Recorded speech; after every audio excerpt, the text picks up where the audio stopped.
Sabemos que construyeron ciudades majestuosas de piedra en México y Centroamérica durante el primer milenio de la era cristiana. Sabemos que los reyes mayas ordenaron construir estos monumentos, pirámides y templos adornados con símbolos de su poder. Pero hay aún muchas cosas sobre los mayas que no sabemos. Estas son las ruinas de Palenque, una ciudad construida por Pacal el Grande en el siglo VII después de Cristo, una era que muchos consideran como el punto más alto de la civilización maya, aunque probablemente no lo fue. Soy George Bernstein. Estoy una vez más en Mesoamérica para explorar los orígenes de los mayas. Pacal el Grande gobernó la clásica ciudad maya de Palenque entre los años 615 y 638 de nuestra era, una época que muchos arqueólogos consideran como la edad de oro de esta civilización. Pero, ¿realmente lo fue? Para determinarlo, le he pedido a la doctora Mary Miller de la Universidad de Yale que me acompañe aquí a la Plaza Mayor de Palenque. Mary, he estado aquí antes. He explorado el sitio. Mucha gente afirma que esta es la cumbre de la civilización maya. ¿Por qué las cosas son tan grandiosas aquí? Ciertamente fue la época de la mayor cantidad de edificaciones. Estas fabulosas estructuras que han sobrevivido 1300 años hasta el presente, poblaciones más numerosas y los más grandes logros en materia de astronomía, matemáticas, escritura, incluso tal vez poesía y sin duda en materia de arte. Mary me dice que estos logros se alcanzaron durante una época de la historia maya, conocida como período clásico. Entre los años 250 y 900 después de Cristo, los mayas levantaron ciudades a través de México, Guatemala, Belice, El Salvador y Honduras. Por más de 6 siglos fueron la civilización más grande de las Américas. Para ver evidencias de los logros mayas del período clásico bajo el reinado de Pacal, entramos en el Palacio del Centro de Palenque. Los antiguos escultores mayas crearon representaciones detalladas de guerreros, esculpidas en las propias paredes del edificio. Lo más especial es la manera como representaban a los seres humanos. Mira este rostro. Pareciera que es un verdadero ser viviente. Y de eso se trata el arte de Palenque, traer a la vida individuos en formas absolutamente verosímiles. De veras tiene un aspecto muy realista. Y el texto nos dice cuáles son sus nombres, de dónde vienen, quiénes son, lo cual nos habla de un obvio interés por la biografía. Entonces lo que tenemos aquí es el intento de los mayas de reflejar su historia en sus obras de arte. Y lo hacen con un sistema escrito que en realidad representa el lenguaje. Esto significa que podemos empezar a oír sus palabras y sus voces al darles vida a estos personajes. Los mayas fueron un pueblo muy letrado. Crearon un lenguaje escrito detallado en forma de jeroglíficos. Basados en cálculos astronómicos, desarrollaron un calendario de 52 años que registra días y eventos celestiales con sorprendente precisión. Aquí en Palenque, la obra capital de su desarrollo arquitectónico la podemos encontrar en el centro de la ciudad, la Torre del Palacio. Mide 7 pisos desde la base. Mary nos explica que Pacal el Grande encargó la torre por varias razones. Era un sitio de defensa, de observación de las estrellas y también una manera de que los arquitectos e ingenieros se pavonearan de su arte. Nunca antes se había hecho nada parecido. Así que bajo el reinado de Pacal, los mayas aquí estaban haciendo cosas nunca vistas en Mesoamérica. Un fenómeno muy llamativo. Pero Mary me dice que una serie de recientes descubrimientos en Guatemala están revolucionando los conceptos de los arqueólogos. Estos nuevos sitios están alterando en el tiempo el momento en que los mayas alcanzaron su apogeo como civilización. Lo que parece estar descubriéndose es que los mayas empezaron a construir ciudades ya en el año 500 antes de Cristo o incluso antes. Ciudades de verdad de este mismo tamaño, hasta más grandes, y pareciera que un lugar como Palenque podría haber sido más bien uno de los últimos en construirse y recién empezamos a saberlo. Antes de que los mayas clásicos dejaran su huella en la región, hubo un periodo más temprano de ocupación, antes del año 250 después de Cristo y remontándonos hasta el 2000 antes de Cristo. Los arqueólogos han llamado esa era el período preclásico y lo han definido simplemente como una época de sociedades tribales. Pero ahora están emergiendo de la selva ciudades enteras, algunas que datan desde mucho antes de la era cristiana. Eso es justo lo que los arqueólogos están empezando a descubrir ahora, sitios de Guatemala que parecieran ser el centro de todo, el origen de la civilización maya. Estoy saliendo de México y me dirijo 225 kilómetros hacia el este, a Flores, en el norte de Guatemala, sobre el límite sur de la selva del Petén. Flores me servirá como punto de partida para mi viaje a la ciudad preclásica de San Bartolo, la cual alberga increíbles nuevos descubrimientos, evidencias arqueológicas que indican la existencia de una sociedad maya preclásica muy avanzada. De aquí a San Bartolo son como unos 140 kilómetros. Caminando por la selva me llevaría 6 días, pero tengo una idea mucho mejor.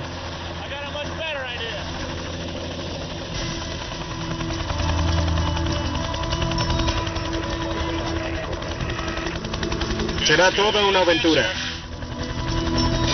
La mayoría de los viajeros que vienen a la selva del Petén lo hacen para visitar unas ruinas mucho más famosas, solo 60 kilómetros al norte de Flores. Vienen por miles para ver la clásica ciudad maya de Tikal. Esta es Tikal, una de las más grandes ciudades mayas. Durante el período clásico fue la capital del Imperio Maya. Se encuentra en un punto medio entre Flores y San Bartolo. Durante siglos, el Petén ha escondido incontables sitios mayas. En ocasiones, esta densa selva nublada se hace impenetrable, pero eso no ha impedido que los arqueólogos sigan explorando los orígenes de los antiguos mayas.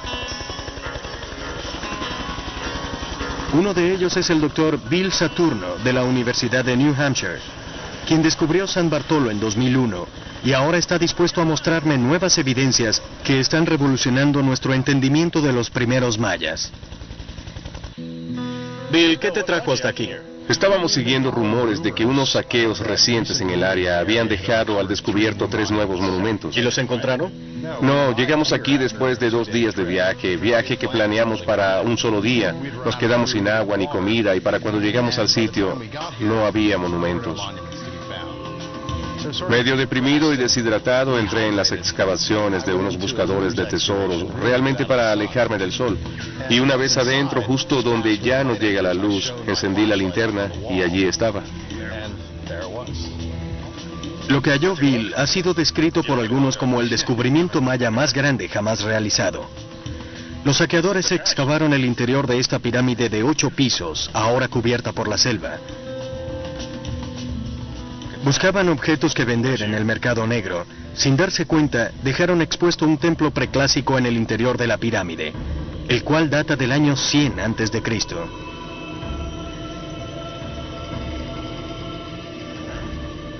Esta pared pareciera ser parte de la pirámide original, pero no lo es. El contenido es tan valioso que Bill debe sellar la entrada cada vez que no está excavando aquí. 5 guardias vigilan el hasta ahora más antiguo de todos los templos mayas. Veo que aquí atrás tienes pico y pala. ¿Cuál uso? Yo diría que el pico. Bien, perfecto. Para ver el sorprendente descubrimiento de Bill, primero tenemos que romper la pared. Una vez que hayamos extraído una piedra, quizás avancemos con rapidez. Perfecto.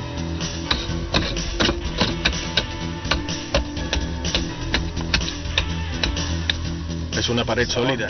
La pared tiene un grosor de unos 30 centímetros y las piedras están unidas con mortero. El mortero es fácil, pero la piedra... Para romper, tengo que perforar el mortero. Ya tengo un pequeño agujero aquí. Ahora puedo usar la cuña, ¿no? Sí, escarbemos. La cuña sirve para aflojar la roca. No tienes que sellarlo, ¿sabes? Puedes dejármelo abierto. Adelante. Muy bien, ya la abrí. ¿Me pasas la linterna? Y estoy apenas a 2 minutos de ver en exclusiva este antiguo templo maya. Al regreso, Bill me conduce al interior de la pirámide de San Bartolo. ¿Hay algo aquí a lo que debiera temerle? Arañas cavernícolas. ¿Arañas cavernícolas? Para ver lo que algunos han llamado el descubrimiento maya más grande jamás realizado. Estoy explorando los orígenes de los mayas, una antigua civilización que surgió en Mesoamérica alrededor del año 2000 a.C. He visto las grandes ciudades de Palenque y Tikal, construidas durante el período clásico, tenido como la época de mayor apogeo de la civilización maya. Ahora estoy investigando la génesis de esta sociedad compleja y poderosa. En la selva del Petén, Guatemala, me he introducido en la protegida pirámide de San Bartolo para ver un templo escondido en su interior que data del año 100 a.C., la era preclásica maya. Síganme, voy a... Junto con el Dr. Bill Saturno, arqueólogo jefe de las excavaciones, me preparo a ver lo que algunos estudiosos han llamado el descubrimiento maya más grande jamás realizado. ¿Hay algo aquí a lo que debiera temerle? Arañas cavernícolas. ¿Arañas cavernícolas? Estas arañas lucen amenazadoras y me han dicho que sus picaduras son dolorosas, pero no mortales. Dentro de esta pirámide hay un laberinto de túneles artificiales. El aire es caliente y húmedo, 30 grados de temperatura y 98% de humedad. Derecho por aquí. Por aquí, de acuerdo. Irónicamente, si los saqueadores no hubiesen penetrado en esta pirámide, Bill nunca habría hecho este descubrimiento subterráneo. Un mural preclásico de unos 10 metros de largo por casi 1 de alto, pintado hace 2100 años, es el mural más antiguo hallado en el mundo maya y uno de los mejores conservados. Todo esto se lee como si fuera un libro antiguo, deshojado y pintado en la pared. ¿Y qué nos dice? Nos cuenta la historia de la creación. Bien, ¿y quién es esta persona? Es el Dios superior de los reyes, y aquí lo vemos ejecutando un sacrificio de sangre. Está sangrando por la ingle, que es la fuente de creación para establecer el mundo donde viven los mayas. ¿Está sangrando por el pene? Así es. Bueno, esa es la verdadera fuente de la creación. Bill me explica que los primeros reyes mayas gobernaban investidos de un derecho semidivino. Creían que su contacto con los dioses se podía mantener a través de estos sacrificios de sangre. Los reyes se perforaban los genitales y les ofrecían la sangre a los dioses con la esperanza de que este sacrificio les trajera tanto prosperidad como seguridad a sus súbditos. Los expertos creen que el sacrificio de sangre real continuó hasta el periodo clásico. Al sangrar, está renovando el mundo. Así es como lo veían, y los dioses establecían el patrón. Los dioses aportaban sangre para crear el mundo, y los seres humanos daban la suya para mantenerlo. Y la historia sigue por todo el mural. Sí, claro. Llegamos al otro extremo del mural, a unos 8 metros por el estrecho túnel. De modo que lo que empieza en aquel extremo termina justo aquí, en esta escena. Sí, toda la épica de la creación está ligada a este evento. ¿Y de qué se trata? Tenemos la coronación de un rey. Tenemos a un rey sentado aquí, en un andamiaje de madera, y enfrente suyo unas manos que sostienen su corona. La corona es esta, ¿no? Exacto. Pero lo más impactante de este mural de 2100 años de antigüedad no son sus ilustraciones bellamente detalladas, sino esto. ¿Qué es esto? Ese es el texto. Escrituras sorprendentes, 300 años más antiguas que el texto maya más viejo descubierto anteriormente. Los arqueólogos han tenido que cambiar las fechas en lo que respecta a la escritura maya. De hecho, estas grafías son tan antiguas que aún no se han descifrado, aunque Bill ya ha identificado esta. Es un O, rey en maya. De modo que este símbolo escrito, además de la corona, significa que el joven es de la realeza, tal vez un rey. Así es. Es decir, que ya antes de la era cristiana esta gente tenía reyes. Sí. Tanto en Palenque como en San Bartolo hay evidencias de reinados y elaborada artesanía y escritura. Pero este sitio data de más de 700 años antes de que Pacal el Grande reinara en Palenque. Y en San Bartolo se siguen produciendo hallazgos. En el año 2005, Bill y su equipo excavaron una tumba real preclásica a 1,5 kilómetros de la pirámide. Tomaron el contenido de la cámara funeraria y lo llevaron al laboratorio de Bill en Antigua, Guatemala. He dejado las selvas del Petén y venido a la bella ciudad colonial de Antigua, fundada por los españoles en 1543 y conocida por los tonos pastel de sus muros y sus impresionantes portones de madera. He venido a conocer el laboratorio del Dr. Saturno y ver yo mismo esos antiguos objetos mayas. La tumba preclásica que Bill encontró en San Bartolo representa la más antigua cámara funeraria real maya conocida hasta hoy. Los objetos encontrados en ella son extremadamente valiosos y se encuentran en algún lugar secreto de Antigua. Estos son los objetos hallados en la tumba de San Bartolo hace 2 años. Estas naves funerarias y esculturas, hermosamente conservadas, tienen 2100 años de antigüedad. Algunos de sus materiales, como el jade y la diorita, tuvieron que ser importados. Bill explica que la calidad y los detalles de estos objetos indican un verdadero interés de los mayas del preclásico por rendirle altos tributos funerarios a un personaje noble, incluso tal vez un rey. ¿Cómo podemos saber si se trataba de un rey o un gobernante en lugar de simplemente un hombre acaudalado que quería que lo enterraran con determinados objetos? Creo que la mejor evidencia es esta pieza de aquí. Es un peto de jade, se coloca en el pecho. Es algo que llevaron los gobernantes mayas desde este punto de la historia. Sin duda, y por los 900 años siguientes, vemos imágenes de reyes mayas llevando esto en el cuello. Entonces, cuando alguien se pone algo así en el cuello, basados en lo que sabemos de periodos mayas posteriores, podemos decir que es alguien de la realeza. Así es. Conjugando estos objetos reales con los textos y murales de San Bartolo, los arqueólogos tienen ahora una visión completamente nueva de la civilización maya preclásica. Lo que una vez se pensó eran agricultores tribales, ahora resulta que tenían un elevado desarrollo de la artesanía, siglos antes de que se iniciara el período clásico. Es decir, que fue un largo proceso de florecimiento y prosperidad. De repente se borró la línea que dividía el clásico del preclásico. En la actualidad, la mayoría de los sitios preclásicos, como San Bartolo, están cubiertos por la selva. Para ayudar a los arqueólogos a buscar esas ciudades perdidas, Bill ha empezado a experimentar con arqueología de última línea, desde el espacio. En colaboración con la NASA, Bill coordina satélites para que busquen ciudades mayas. Estas imágenes computarizadas provienen de cámaras infrarrojas enfocadas en las selvas guatemaltecas. Tratando de ver a través del techo vegetal, estas cámaras sensibles al calor pueden detectar pirámides y templos mayas escondidos. Para evaluar sus resultados, Bill apunta sus cámaras hacia su propio sitio arqueológico, San Bartolo. Lo que estamos viendo es cómo luce San Bartolo desde el espacio. Vemos que las copas de los árboles que crecen en San Bartolo y cubren su arquitectura reflejan la radiación solar de forma distinta que los árboles de los alrededores. ¿Estás diciendo que las áreas rojas son donde la vegetación no oculta ruina y que las verdes sí? Exacto. Esto saca a relucir la arquitectura de San Bartolo. Cuando la comparamos con las imágenes podemos observar que destaca justo en estas manchas verde amarillentas. Sí, se ve muy claro. Es decir, que en todas las áreas de color verde podría haber construcciones. Así es. Esto cambia por completo la manera de hacer arqueología en la selva.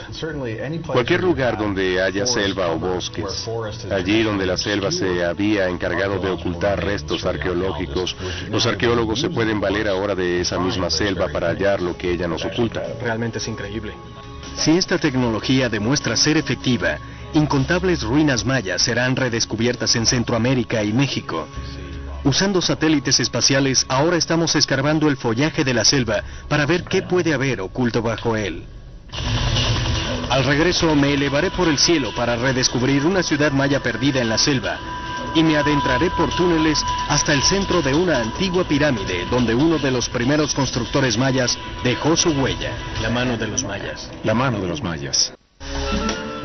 Los expertos creen que los antiguos mayas fueron la primera civilización letrada que evolucionó en el hemisferio occidental.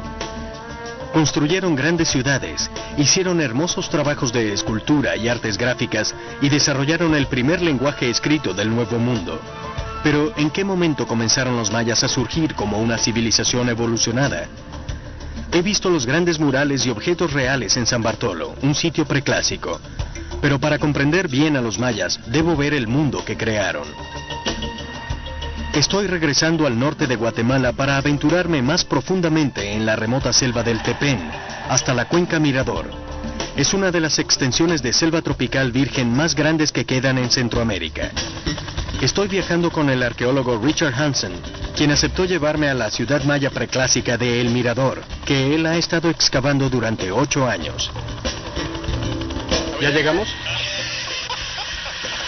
El Mirador estuvo casi literalmente perdida en la selva 18 siglos antes de que Richard comenzara su trabajo. La llamada Cuenca Mirador abarca casi 240.000 hectáreas de selva virgen. Basado en sus hallazgos, Richard cree que los primeros mayas comenzaron a poblar las tierras bajas de la región hacia el año 1000 a.C. y que el Mirador surgió como ciudad importante entre los siglos III y II antes de la era cristiana. La llamamos la cuna de la civilización maya porque fue en esta cuenca donde comenzaron a asentarse y desarrollar todo su complejo sistema social, político y económico, hace mucho, mucho tiempo. ¿Fue lo remoto del lugar y la falta de accesos lo que básicamente conservó estos sitios durante tantos siglos? Correcto. Las ciudades que vamos a ver son las más grandes y primeras ciudades mayas de Mesoamérica. Richard dice que el área de El Mirador podría ser del tamaño del centro de Los Ángeles, pero por ahora no puedo ver nada. Incluso desde el aire no hay pirámides visibles ni templos como los de Palenque o Tikal. El Mirador está completamente cubierto por la selva. Luego, un gran montículo emerge en la jungla. Desde esta altura y a este ángulo, se puede ver que son construcciones inmensas, de hecho las más grandes jamás levantadas por los mayas. Richard me dice que la pirámide más grande mide 22 pisos de altura y que la plataforma de la base cubre 185,000 metros cuadrados. ¿Y podemos bajar allá para verlo de cerca? Claro, eso es lo que haremos. Es sorprendente cómo cambia el paisaje cuando uno empieza a descender hasta el suelo. Desde el aire uno tiende a verlo todo compactado.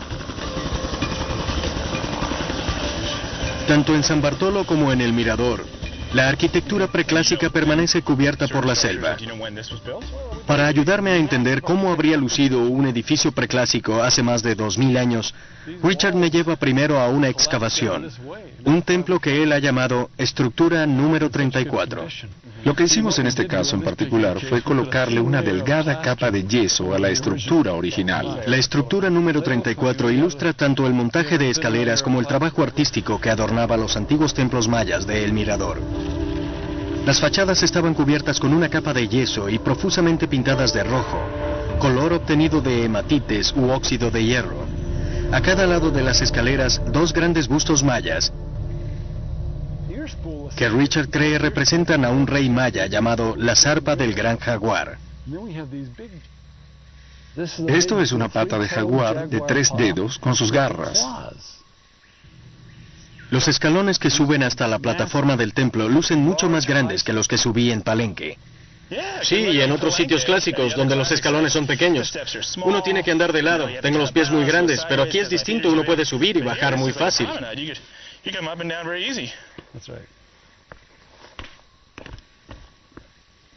Muy altos, muy uniformes, siempre son los mismos. Todos los escalones del preclásico parecen tener este patrón. Y los demás montículos a mí me parecen simples colinas, pero tú dices que debajo de ellas... Esto es lo que hay. La estructura número 34 yace sobre la plataforma de la pirámide del Tigre, junto con otros templos pequeños. Para entender la escala y el tamaño tan inmensos de esta estructura preclásica, Richard y yo decidimos escalar la pirámide del Tigre, construida alrededor del año 100 a.C. Es difícil verla enterrada bajo la jungla, pero Richard me dice que ocupa 6 veces el área de la pirámide más grande de Palenque y tiene más de 18 pisos de alto. Asombrosamente, los mayas que construyeron esta pirámide usaron simples herramientas de piedra y cargaron a mano miles de bloques de construcción hasta el lugar. Todas y cada una de las piedras se necesitaron unos 5 millones de días hombre para levantar solo este edificio. Eso significa 1000 hombres trabajando 13 años para construir la pirámide del Tigre. Los primeros mayas aquí en la cuenca Mirador construyeron pirámides de unas dimensiones nunca igualadas por los mayas del período clásico. En el tope de la plataforma de esta pirámide, Richard me muestra un diseño único que dominó el período preclásico, la tríada. Son 3 estructuras dominantes, una central aquí y estas 2 subestructuras que la flanquean y están una frente a la otra. Y esto era importante, crearon estas muy específicas. Toda la plataforma fue construida para los 3 edificios. Los complejos de pirámides de El Mirador conforman un estilo arquitectónico triádico. 3 estructuras piramidales sobre una gran plataforma. 2 pirámides pequeñas flanquean una gran pirámide central. Desde el año 300 a.C. hasta el inicio de la era cristiana, este fue el formato estándar en arquitectura. Richard me cuenta que el hombre que encargó la pirámide del Tigre debió haber sido un rey maya equivalente a Ramsés II de Egipto. Tanto en Palenque como en San Bartolo he visto evidencias de reyes mayas. Pero Richard no ha encontrado una sola tumba real en el mirador, al menos por ahora. En el año 2003, excavó por debajo de la estructura número 34 en busca de la tumba de algún rey. Aunque no encontró ninguna tumba, sí halló algo importante. Entramos por la trinchera que abrió por debajo de la escalera del templo. Aquí tenemos que andar con cascos. Te cae algo en la cabeza y te arruina el día. Y linternas también. ¿Linternas? ¿Linternas? Adelante. Rápidamente entiendo la importancia del casco. A medida que descendemos por el túnel, se hace cada vez más pequeño, tal vez 1,20 m de alto, estrecho y oscuro. Y sin aire que circule, el calor es atroz. Richard me enseña una pared que sostiene la estructura. Estas piedras son enormes. Más o menos 1,20 m de largo por 60 o 90 de alto en algunos casos, y pesan unos 500 kilogramos. Al cabo de 2000 años, las piedras exteriores del templo han sufrido una fuerte erosión. Pero en el interior podemos ver claramente que los primeros reyes mayas encargaron inmensas estructuras construidas con enormes bloques de piedra caliza.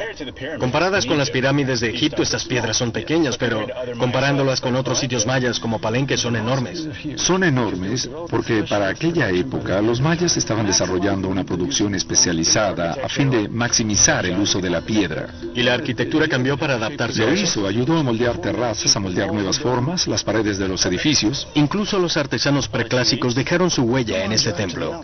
Abajo, en otro corredor, Richard me muestra un raro artefacto maya dejado por uno de los constructores del templo hace más de 2000 años. Josh, déjame llevarte atrás en el tiempo por un segundo. Quiero mostrarte algo. Ellos construyeron esta pared llamada pared célula, una de las tecnologías de construcción de la época para este tipo de obras. Pero una de las cosas que tenían que hacer era compactar el barro alrededor de la piedra. Y justo aquí podemos ver aún la huella de la mano de un hombre que trabajaba en eso. Así. Así. Sí. He visto huellas digitales del pasado, pero nunca había visto la huella de una mano La completa. huella de una mano completa es un nexo con su pasado. La mano de los mayas. La mano de los mayas. Richard calcula que les tomó 70 millones de horas hombre construir la pirámide más grande de El Mirador, y que toda la ciudad se llevó varios siglos. Y con la evidencia de numerosas estructuras residenciales a lo largo de su periferia, esta ciudad maya del período preclásico pudo llegar a tener una población de hasta 100,000 personas.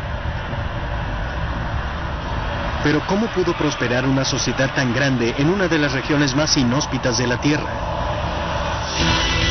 Al regreso, descubriremos el motor de la economía de los primeros mayas. Ten cuidado, que hay cocodrilos por ahí. ¿En serio? Y subiremos hasta la cumbre de lo que podría ser el complejo piramidal más grande del mundo. Estoy aquí en la lluviosa selva de América Central, explorando los orígenes de la antigua civilización de los mayas, la primera sociedad sofisticada y letrada que surgió en las Américas.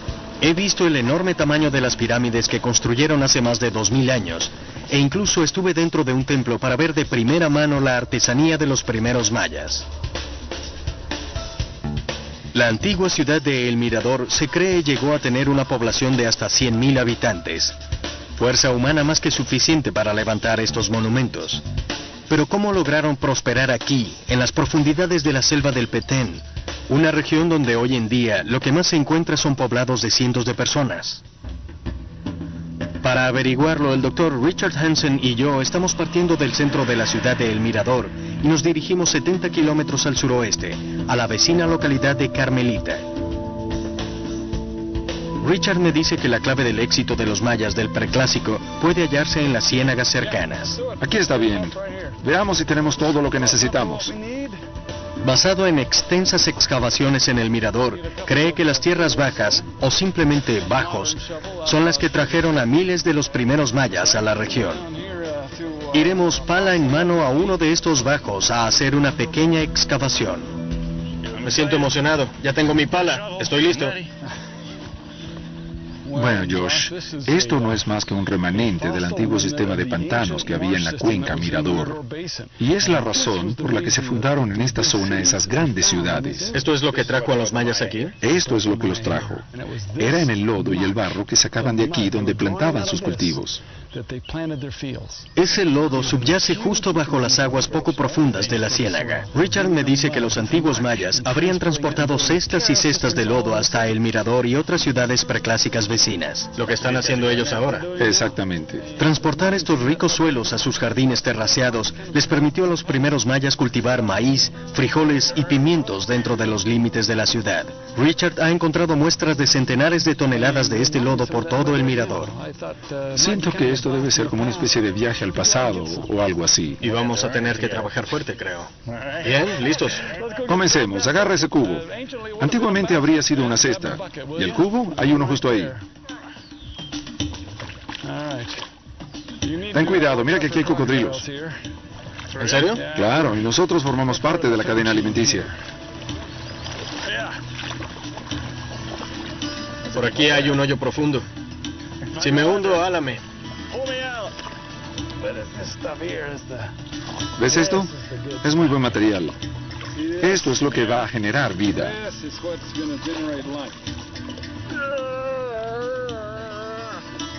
Usar palas para extraer el barro es mucho más difícil de lo que suena. La verdad es que no lo estoy haciendo muy bien. Oh, lo siento. Pero por allá sí hay una buena producción. Parece que todo el mundo lo hace bien, menos yo. Cantidades de barro. Mira esto, mira esto. Esto es lo que tienes que tratar de extraer. Lo intento de nuevo hasta que por fin. Así se hace. Muy bien. Buen trabajo. Mira eso, es mucho más grande que todo lo que sacaste, Richard. Realmente es. Una inmensa cantidad de barro. Y esto nos da una idea de lo que tenía que hacer un antiguo maya. Sí. Exactamente el mismo proceso, pero con una cesta. Si yo no tuviera una pala... Muy bien, así es. Bien, tal vez así es como lo hacían, ¿no? Tal vez lo hacían así. Tal vez los No mayas... está tan mal. Solo llegas al fondo, escarbas la tierra y alas. Muy bien. Cieno fértil, Muy fértil. muy buen suelo, Y muy buen lodo. buen lodo. ¿Y ahora qué vamos a hacer con él? Vamos a llevarlo a la terraza. Cuando dices vamos, ¿te refieres a mí? Después de recoger el cieno, los mayas lo transportaban en cestas en la espalda por varios kilómetros hasta las terrazas de sembradíos de la ciudad. Una vez más, dejaremos que te sientas como todo un maya. O como una mula. Mientras Richard me carga un arnés, me doy cuenta de lo difícil que era este proceso para los mayas. Estos cubos pesan 25 kilogramos cada uno y el piso lleno de fango es resbaloso. Nunca subestimen lo que han hecho por ustedes las bestias de carga. Deja de lloriquear y piensa que eres un maya. Una vez superado el impacto inicial del peso, realmente no es tan duro. Esta es la parte resbalosa. Richard construyó una terraza aquí en Carmelita para simular lo que hubiera sido una terraza maya hace 2000 años. Exactamente la misma forma y tamaño de una terraza preclásica. Vamos.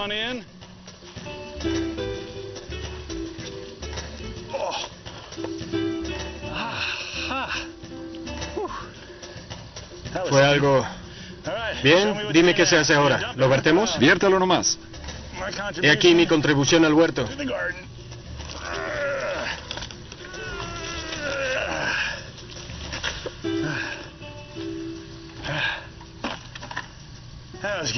Felicitaciones. Gracias, sé que me las merezco. De modo que esto fue lo que les trajo prosperidad a los mayas. Este fue el motor económico de todo su sistema social. Si yo tuviera que construir una ciudad, lo haría cerca de un manantial, no de una Claro, ciudad. un lago limpio. Exacto, agua que uno pudiera beber. Suena lógico, pero no es tan sencillo. Si tú tienes la opción entre un lago y un pantano y te dicen quédate con el pantano, que así vivirás mejor, ellos lo hicieron. Y gracias a este cieno pudieron alimentar a centenares de miles de personas. De modo que estas terrazas fueron construidas con un suelo tan fértil y la agricultura era tan eficiente que pudieron mantener a toda una Y civilización. no solo eso, sino que además eran renovadas todos los años. Y así, con los recursos adecuados, pudieron pasar de ser pueblos pequeños a grandes ciudades. Y de una ciudad a un estado. Y de estados a civilizaciones. Todo a partir de este barro. No obstante, hasta hace poco tiempo los arqueólogos habían soslayado los logros de los primeros mayas. La verdad aceptada era que una sociedad maya compleja y avanzada no había surgido sino hasta siglos después. Pero sitios como el Mirador están cambiando esos conceptos. Richard y yo regresamos a El Mirador para escalar hasta la cumbre del más grande complejo piramidal, la Danta, construido alrededor del año 200 a.C. en el límite oriental de la ciudad. El complejo está en la situación opuesta a la pirámide del Tigre, al oeste. En el tercer nivel, Josh. Richard cree que la Danta es el complejo piramidal más grande de la Tierra. Abarca casi 185,000 metros cuadrados de terreno. Y con una altura de casi 70 metros, es también la estructura más alta jamás construida por los mayas.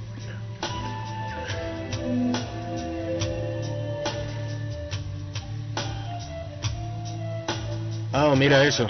A medida que nos acercamos al pináculo, En realidad es la cumbre del mundo maya. Richard nos explica que el Mirador es solo una de varias ciudades preclásicas que se encuentran aquí en la cuenca Mirador. Son muchos sitios, por ejemplo la ciudad de Nagbe, por allá en el horizonte. Se pueden ver las grandes pirámides de Nagbe. Ese pequeño montículo bajo aquella nube. Sí, justo debajo de esa nube. ¿Algunas otras? Está la gran ciudad de Tintal, por aquí, en esta dirección. Ciudades vecinas del período preclásico como Nagbe, 11 kilómetros al sureste, y Tintal, 21 kilómetros al suroeste, estaban conectadas por una serie de vías hechas de piedra. Estas vías actuaban como los rayos de una rueda y conectaban todas las ciudades preclásicas de la cuenca Mirador. Cuando conectaron sus ciudades con este sistema de vías, las unificaron en lo que podría ser una sociedad con un solo estado. De hecho, Josh, creemos que esta fue la primera sociedad-estado del hemisferio occidental. Y hasta que se hicieron descubrimientos como los del Mirador y se excavaron sitios como este, los arqueólogos no pensaban que los mayas hubieran existido desde hacía tanto tiempo. Al menos no en el preclásico. Esto es algo que se suponía solo existió en el periodo clásico de la civilización Y maya. puesto que el periodo clásico de la historia maya comenzó unos 500 años después del desarrollo del Mirador, tengo que preguntar, Entonces, ¿el periodo clásico ya no es en realidad clásico? En muchas formas ya no puede serlo. Aquí hubo un tremendo florecimiento, auge y caída de una sociedad compleja que tenemos que estudiar. Estamos parados en lo que sin duda fue el resultado de ese auge. ¿Qué llevó a la caída? Creemos que estamos parados sobre un símbolo de esa degeneración y quiero mostrarte algunos factores específicos. Veamos. al regreso exploraré cómo la misma creación de El Mirador condujo a su caída. ¿Por qué lo hacían? Porque podían. Los antiguos mayas dominaron la selva lluviosa de América Central. Construyeron grandes ciudades de piedra en una escala nunca igualada y llegaron a controlar los recursos naturales de la región. Pero la arqueología de estos sitios preclásicos indica que, después de 2000 años de ocupación, los primeros mayas abandonaron estas grandes ciudades cerca del año 200 de nuestra era y se retiraron a la selva. ¿Por qué? Para averiguarlo, el doctor Richard Hansen y yo nos dirigimos a la base de la pirámide de la Danta, aquí en El Mirador. Él cree que los primeros mayas dejaron claves que apuntan a su inevitable caída, claves que estarían en las mismas piedras de sus pirámides. Este es el primer nivel del edificio. Estos son los inmensos escalones que se elevan desde el nivel de la plaza. Tomaron estos enormes bloques de piedra y los arrastraron hasta la construcción por su lado más largo. En vez de arrastrarlos así, lo hicieron por el lado con el máximo de superficie. Las paredes que vi antes en la estructura número 34 fueron levantadas con los mismos enormes bloques de media tonelada de peso. Pero en vez de desplazarlas por su lado ancho, lo hicieron por el lado largo y así terminaban enterrando parte de lo que hacían. Exacto. Justo aquí, por ejemplo, tenemos 3 piedras macizas que pudieron haber sido hechas con un solo bloque. ¿Y eso no es desperdicio? De hecho, sí. ¿Por qué lo hacían? Porque podían. Richard me cuenta que los primeros mayas colectaron inmensas cantidades de piedra caliza para construir sus pirámides y palacios. Una vez construidos, los cubrían una y otra vez con gruesas capas de yeso. Yeso que a su vez requería la quema de miles de hectáreas de selva lluviosa. Los antiguos mayas literalmente arrasaron con los árboles de la cuenca Mirador para cubrir y recubrir estas inmensas pirámides de piedra. De modo que, después de todo el trabajo de levantarlas, las cubrían con yeso. Sí, y lo hacían porque tenían los recursos, la mano de obra y el control para este tipo de gastos. Es como tener retretes bañados en oro. Yo diría que más bien era como tener un retrete de oro y pintarlo de blanco, y así nunca se sabría que es de oro. Exactamente. El consumo exagerado de sus recursos fue una de las razones que los llevaron a su desaparición. Recuerda que ya llevaban 1000 años aquí en la cuenca y les había ido bien, con grandes poblaciones, grandes proyectos arquitectónicos. Cuando comenzaron a caer en excesos, pagaron un precio por ello. Las consecuencias fueron tremendas. Las evidencias de ese consumo exagerado se observan no solo en las edificaciones, sino en el suelo mismo. Richard y yo fuimos a una trinchera que bordea los pantanos de El Mirador y que, según él, ilustra muy bien el trágico final de la ciudad. Primero me pide entrar en la trinchera. Te muestro una o dos cosas. Bien, estamos a 1 metro más abajo del suelo. Bajo tus pies verás que la tierra es más oscura, y ese color indica un buen suelo. O sea, el mismo que encontraron los mayas cuando llegaron aquí. ¿Por qué no extraes un poco y lo vemos? ¿De acuerdo?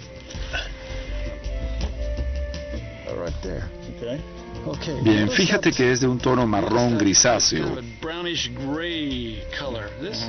como el de los suelos originales de este pantano. Estamos hablando del mismo cieno que los primeros mayas transportaban en cestas hasta el mirador para fertilizar sus tierras de cultivo. Pero mira que tenemos más arriba, entre la superficie del suelo y este nivel hay una capa gris. Este material a los lados mide casi 50 centímetros, medio metro. Se siente como arcilla. Y lo es. ¿Sí? Este nivel orgánico ha sido lavado, Justo encima de sus suelos encima de fértiles. sus suelos fértiles. Aquí no puede cultivarse nada. Nada de nada. Richard cree que los primeros mayas de la selva del Petén, a través de la deforestación, destruyeron su recurso más vital, los suelos cenagosos. Sin árboles que los protegieran de la erosión, fueron cubiertos por capas de arcilla inorgánica. Y la única causa de esa deforestación fue la industria de la cal. Tenían que quemar árboles y más árboles verdes para producir esa cal. De modo que en todos los templos y escalinatas que tenían yeso, la cal se obtenía quemando árboles verdes. Así es, y eso produjo la deforestación. Y luego vinieron los sedimentos y la arcilla que enterraron esos ricos suelos orgánicos. Sin ellos ya no tenían agricultura y no podían alimentar a la población. Es decir, que una vez más vemos que la degradación ambiental conduce al colapso cultural. Y la prueba la tenemos justo aquí, en el suelo. Quedándose sin cultivos, los primeros mayas se vieron obligados a abandonar sus inmensas ciudades en la cuenca Mirador. Las pirámides y templos fueron absorbidos por la selva lluviosa y quedaron ocultos durante siglos bajo el follaje de los árboles. Mientras los arqueólogos continúan buscando ciudades mayas perdidas, nosotros seguiremos armando el rompecabezas de sus remotos orígenes. Mucho antes del nacimiento de Cristo, hubo reyes mayas en las selvas de Centroamérica que construyeron enormes pirámides y ciudades a una escala que nunca ha sido igualada. Hoy, sus finos trabajos artísticos y complejos sistemas de cultivo indican que estos mayas preclásicos fueron tan avanzados como sus descendientes clásicos.